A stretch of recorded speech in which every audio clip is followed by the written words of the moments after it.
मोदी सरकार अग्निवीर योजना के तहत किसानों के साथ भेदभाव कर रही है। और ये खाली हमारे सेना के जवानों के साथ भेदभाव ही नहीं, बल्कि उनकी और उनकी शहादत का अपमान है। और इसी के साथ मैं आपको बताने वाली हूँ इस वीडियो में कि जो अग्निवीर के जवान हैं उनके और जो नियमित जवान या सैनिक हैं उनके लाभों में, उनको जो लाभ मिलते हैं उसमें कितना ज़्यादा अंतर है, उसमें कितना ज़्यादा फर्क है। मोदी सरकार ने अग्निवीर स्कीम लाकर सैनिकों के बीच में भेदभाव की स्थिति बना दी, उनके बीच में भेदभाव पैदा कर दिया है। हर एक शहीद के खून की कीमत एक समान होनी चाहिए। मोदी सरकार ने अग्निवीर स्कीम लाकर ना ही हमारे जवानों के सपनों को कुचला है, बल्कि यहाँ के अंदर जवानों के बीच में भेदभाव भी पैदा कर दिया है। अग्निवीर स्कीम के अंदर मिलने वाली सुविधा और नियमित सैनिकों को मिलने वाली जो सुविधा है उनके बीच में कितना अंतर है, ये जान के आप हैरान हो जाएंगे। तो आइए उन अंतर को बताती हूँ। बलिदान में भेदभाव, आप आगे देख सकते हैं कि जो हमारा अग्निवीर है उसको बीमा मिलता है खाली 48 लाख का। यही हमारे जो नियमित सैनिक हैं, नियमित जवान है, उनको मिलता है 75 लाख का। तो आप देख सकते हैं इसके अंदर भी कितना ज्यादा भेदभाव किया गया है। उसके बाद बकाया वेतन जो होता है इनको 4 साल तक मिलता है, क्योंकि जो अग्निवीर स्कीम है उसके अंदर 4 साल तक ही आप सर्विस कर सकते हैं और जो नियमित है वो 15 साल से ज्यादा कर सकते हैं। उसके बाद अनुग्रह राशि जो अग्निवीर को दी जाती है वो होती है 44 लाख। और यहीं पर अगर आप देखें तो नियमित सैनिक को जो दिया जाता है होता है 55 लाख। इसमें भी आप देख सकते हैं कितना ज्यादा अंतर है, कितना बड़ा अंतर है।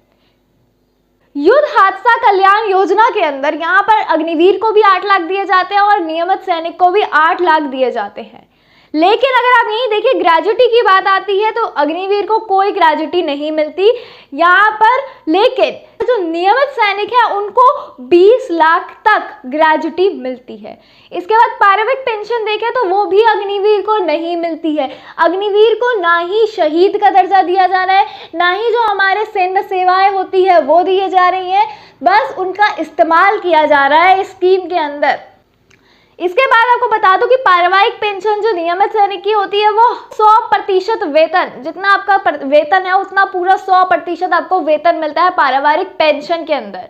आर्मी बेनेवोलेंट फंड जो होता है उसके अंदर आप देख सकते हैं अग्निवीर का कुछ नहीं है, नील है वो, लेकिन यहीं पर नियमित सैनिक है वो इसके योग्य है और जो हमारे अग्निवीर है वो इसके लिए योग्य है ही नहीं। तो मैं आपको फिर से बता देती हूँ कि हमारे जो अग्निवीर है उनके साथ बहुत ज्यादा नाइंसाफी होती जा रही है दिन प्रतिदिन, और उनको ना ही शहीद का दर्जा मिल रहा है, ना ही उन्हें सेना सेवाएं मिल रही है, ना ही उनको पेंशन मिल रही है सही से, कुछ उनको मिल नहीं रहा है, ग्रेजुटी उनको मिल नहीं है और वो सर्विस भी 4 साल की करते हैं तो उन्हें वेतन भी खाली 4 साल का मिलता है। तो उनका सिर्फ इस्तेमाल किया जा रहा है, 4 सालों का इस्तेमाल बस।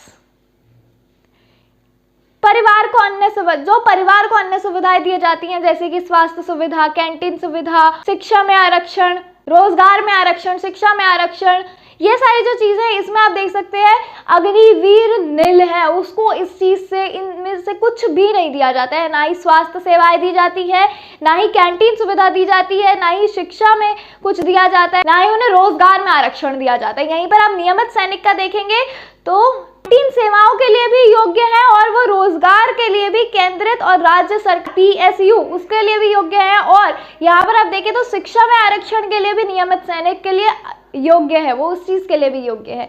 लेकिन हमारा जो अग्निवीर है वो हर चीज में नील है। आप देख सकते हैं अग्निवीर को बीमा मिलता है वो भी बहुत कम, जहां हमारे अग्निवीर को खाली 48 लाख मिल रहा है वहां पर हमारे नियमित सैनिक को 75 लाख मिल रहा है। कितना ज्यादा फर्क है इसके अंदर। बकाया वेतन मिलता है अग्निवीर को खाली 4 साल का और नियमित सैनिक जब तक अपनी सेवा करे। उसके बाद अनुग्रह राशि भी हमारे अग्निवीर को खाली 44 लाख मिलती है और यहीं पर हमारे नियमित सैनिक को 55 लाख मिलती है। इसके बाद आप देखें तो युद्ध हादसा कल्याण योजना, इसमें इन दोनों को ही 8 लाख रुपए दिए जाते हैं।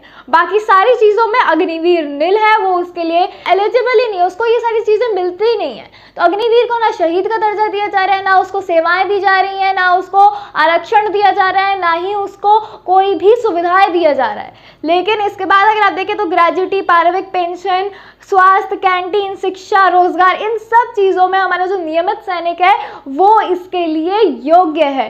पारिवारिक पेंशन भी उसे 100% वेतन मिलता है, यानी कि जितना उसका वेतन है उसको उतनी ही पूरी 100% पारिवारिक पेंशन दिया जाता है।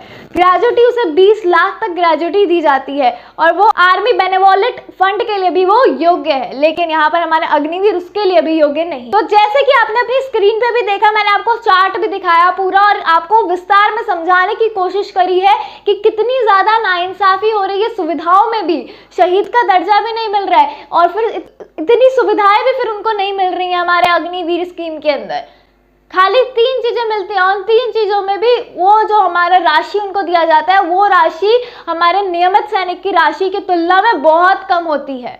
तो मोदी सरकार ये तो फिर साफ साफ जो हमारे युवा हैं, जो हमारे नए सैनिक हैं, जवान हैं, जो अग्निवीर के अंदर आ रहे हैं, उनके साथ बहुत बड़ा भेदभाव है, उनके साथ नाइंसाफी है और ये बस उनका इस्तेमाल करना चाह रहे हैं। साफ तौर पे इस्तेमाल करना चाह रहे हैं क्योंकि कोई सुविधा उनको मिल नहीं रही है, शहीद का दर्जा उन्हें मिल नहीं रहा है। सारी जो सुविधाएं हैं वो ऑफिसर ले जाते हैं और जो नियमित सैनिक है वो लेके रख रहे हैं। तो हमारे अग्निवीर में जो जवान सैनिक हैं उनको कुछ भी बेनिफिट नहीं मिल रहा है, शहीद का दर्जा नहीं मिल रहा है और वो ना उन्हें ग्रेजुटी मिल रही है, ना स्वास्थ्य सुविधा मिल रही है, ना ही शिक्षा आरक्षण मिल रहा है, ना ही रोजगार आरक्षण मिल रहा है, ना ही उन्हें फंड मिल रहा है। कुछ उन्हें मिल नहीं रहा है, बस उनका इस्तेमाल किया जा रहा है। तो मोदी जी की ये जो अग्निवीर स्कीम है इस पे आपका क्या कहना है वो हमें कमेंट सेक्शन में लिख के विस्तार में बताइएगा। मैं हूं आपके साथ आपकी पत्रकार नैना शर्मा, फिर से मिलूंगी एक नई वीडियो के साथ। तब तक के लिए जय हिंद, जय भारत।